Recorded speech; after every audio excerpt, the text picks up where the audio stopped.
Hey everyone, let's check out Frontier Park in Queen Creek. This just opened yesterday. It's an 85-acre park off of Signal Butte and Queen Creek Road.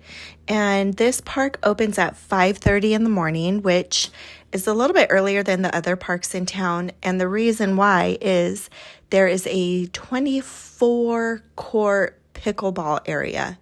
So the splash pad opens around 9, depending on what month you're in.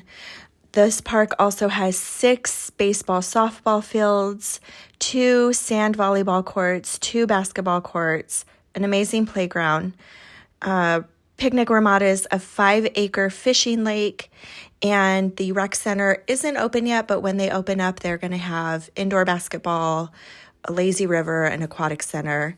If you go to queencreekaz.gov, you can reserve ramadas. You can also get your fishing license. They do ask that anybody over 10 have their fishing license on them. So hopefully I see you out at this park. It's an amazing area. If you have any other questions about the town of Queen Creek, let me know. I'm happy to answer those for you. And I hope I see you guys out there.